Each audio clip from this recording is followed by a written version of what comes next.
नमस्कार मैत्रिणींनो. आज पुन्हा एकदा स्वागत आहे तुमचं माझ्या स्वरुचिरा या यूट्यूब चॅनलवर. मैत्रिणींनो, रविवार म्हणजे मासेप्रेमींचा चंगळीचा विषय. कुठला बरा मासा करून खायचा हाच एक विचार त्यांच्या डोक्यात घोळत असतो. किंबहुना तो शनिवार रात्रीपासूनच घोळत असावा. परंतु कायमच आपल्याला पूर्वतयारी करून स्वयंपाक करणं शक्य नसतं.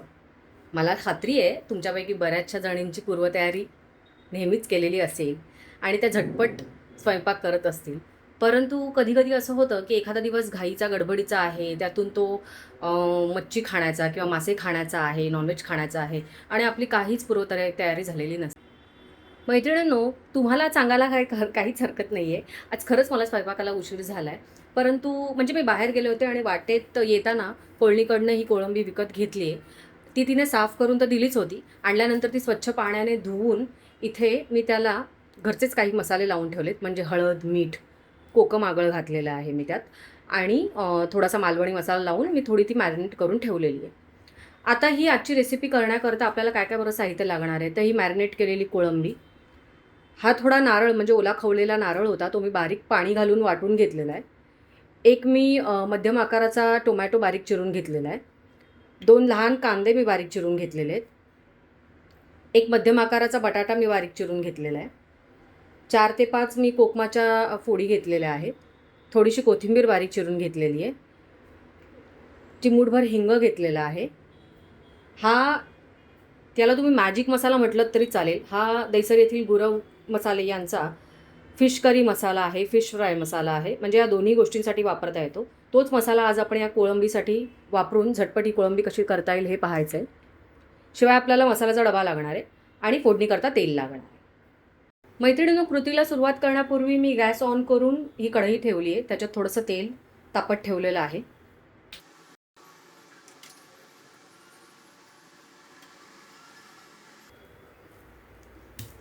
तेल तापतंय तोवर मी 2-4 लसणीच्या पाकळ्या ठेचून घेते फोडणीत घालायला.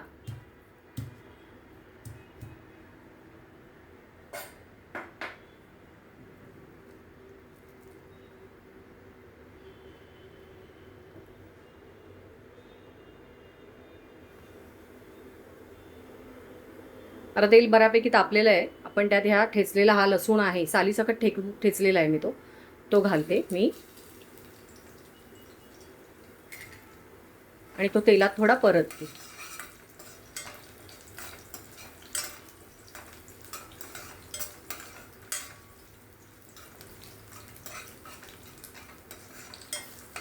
हा लसूण थोडा व्हायला द्यायचा आहे आपण.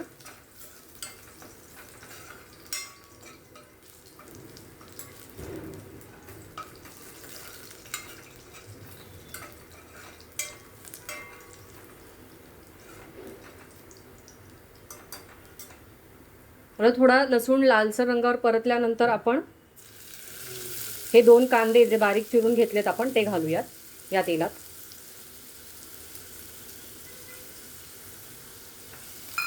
ते देखील तेलात आपण व्यवस्थित परतून घेऊयात.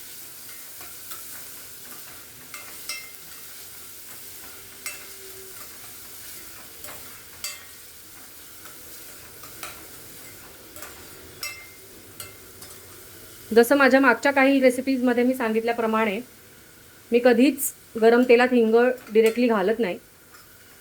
कांदा घातल्यानंतर तो घालते आणि तो परतून घेते. म्हणजे जेणेकरून हिंगाचा वास देखील छान राहतो, पदार्थाला लागतो आणि ते हिंग करपत देखील नाही. अशा तऱ्हेने आपण हे कांदा व्हायला द्यायचा आहे, परतायचा आहे थोडासा.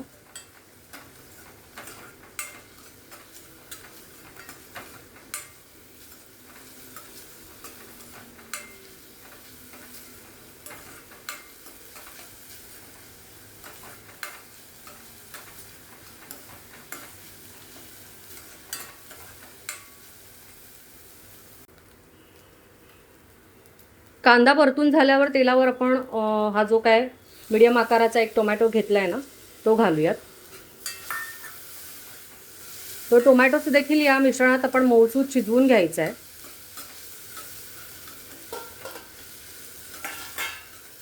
टोमॅटो घातल्यानंतर नेहमी थोडंसं मीठ घालायचं आहे. लक्षात ठेवा, आपण कोळंबी मॅरिनेट करताना देखील त्यात थोडं मीठ घातलेलं आहे, त्यामुळे त्या अंदाजाप्रमाणेच मीठ घाला तुम्ही.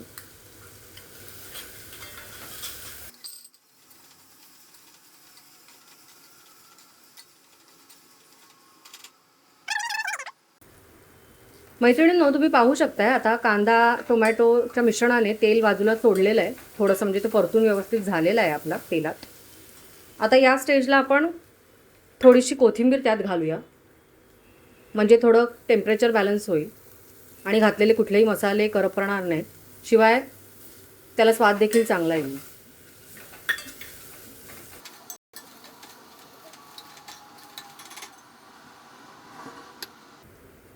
आता आपण या ज्या बटाट्याच्या बारीक फोडी करून घेतल्यात ना, त्या घालायच्या त्याच्यात.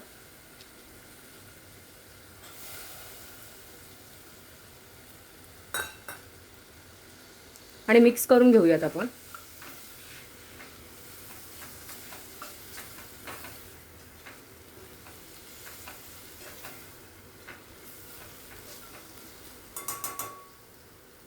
आणि मी मगाशी म्हटल्याप्रमाणे हा फिश फ्रायचा जो मसाला आहे तो मसाला आपण यात घालून घेऊयात.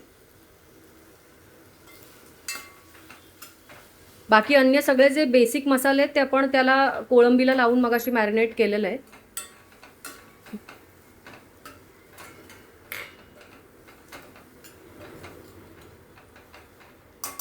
आता हे मिश्रण सगळं मिक्स केल्यानंतर आपण ते झाकण ठेवून एखादी तरी वाफ काढूयात त्याला. मैत्रिणींनो, झाकण काढल्यानंतर आपण पाहू शकता हा आता बटाटा ना अर्धवट शिजलेला आहे, म्हणजे अर्धा कच्चा अर्धा शिजलेला आहे.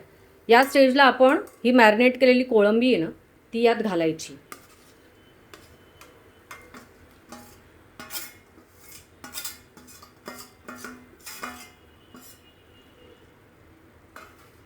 आणि ही अलगद हलक्या हाताने अशी मिक्स करून घ्यायची.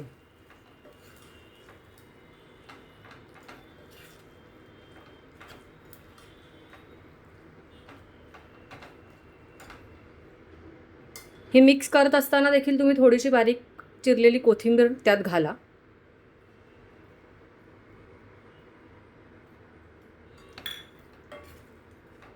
कोळंबी ना पटकन शिजते, त्याला फार वेळ लागत नाही, त्याच्यामुळे ती फार चिवट होईपर्यंत शिजवायची नाही कधीच.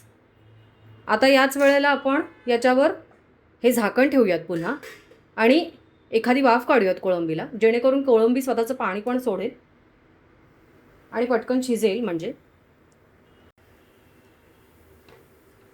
एखादी वाफ काढल्यानंतर तुम्ही पाहू शकता आता कोळंबीला त्याचं पाणी सुटलेलं आहे. हे बघा, दाखवते मी तुम्हाला. हे बघा, हे असं झालं पाहिजे. थोडी अशी हलक्या हाताने परतून घ्यायची आहे.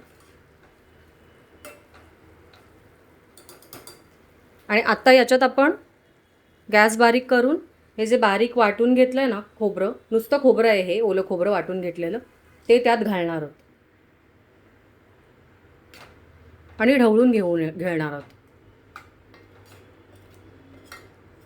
आता तुम्हाला या कोळंबीसोबत कितपत ते म्हणजे ग्रेव्ही हवी आहे त्या हिशोबाने तुम्ही ते घालायचं आहे खोबरं.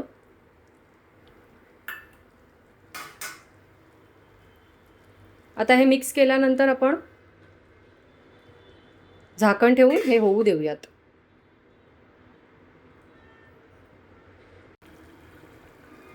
आता झाकण काढल्यानंतर तुम्ही पाहू शकता या सगळ्या मिश्रणाला कशी खदखदून उकळी आलेली आहे आणि ही कोळंबी आता मिटलेली आहे म्हणजे ती आता शिजलेली आहे. तुम्ही यानंतर किती ग्रेव्ही हवी आहे या पदार्थात त्या अनुषंगाने हे थोडंफार शिजवायचं आहे किंवा घट्ट करायचं आहे. पण आता हे थोडं उकळल्यानंतर मी याच्यात या कोकमाच्या फोडी घालते आहे. हे ऐच्छिक आहे.